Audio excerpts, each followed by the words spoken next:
చెప్పాలి అంటే మరి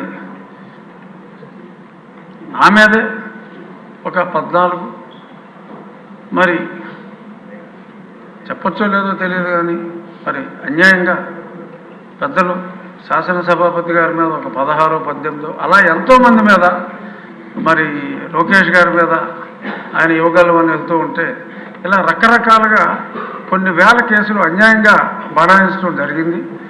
అది కేవలం రాజకీయ ప్రేరేపిత కేసులు, సబ్స్టెన్స్ లేని కేసులు. మరి అటువంటి సబ్స్టెన్స్ లేని ఎన్నో వేల కేసుల్లో మరి ఈరోజు ఒక దుష్ట పాలనను అంతమొందించడానికి, మంచి పాలన రావడానికి ఒక ట్వీట్ చేసినా కూడా కేసులు పెట్టినవి ఎన్నో వేలల్లో ఉన్నాయి. కాబట్టి వాటిని మళ్ళీ అంత law will take its own course of action ఇటువంటి రొటీన్ డైలాగులు కాకుండా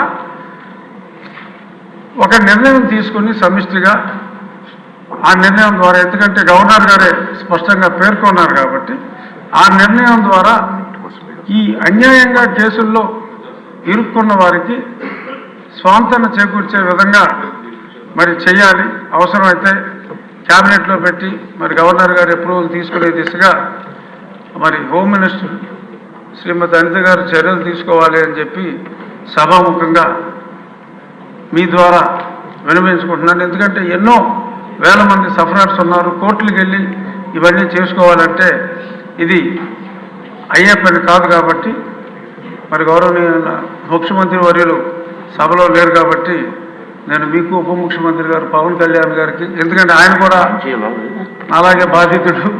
సో కాబట్టి ఆయనకు తెలుసు పెయిన్, సాక్షాత్తు ముఖ్యమంత్రి గారికి తెలుసు. సో కాబట్టి చిన్న చిన్న వాళ్ళందరినీ కూడా అన్యాయంగా ఇరికించారు. కాబట్టి వేలాది కేసుల నుంచి బయటపడాలి. అలాగే మరి గత ప్రభుత్వంలో కొంతమంది సఫర్ అయ్యారు.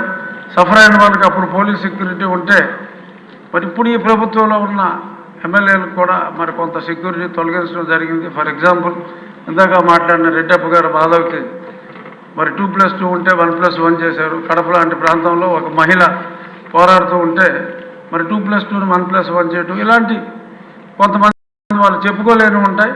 సో అంచేత ఇటువంటివి ఏమన్నా ఉన్నా కూడా ఆ రక్షణ కల్పించవలసిన అవసరం ఉందని సభాముఖంగా మరొకసారి తమకు తెలియజేస్తూ ఈ అవకాశం ఇచ్చినందుకు ధన్యవాదాలు.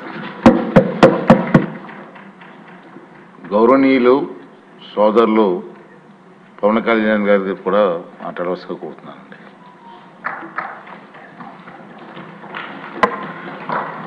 అధ్యక్షుల వారికి హృదయపూర్వక నమస్కారం సార్.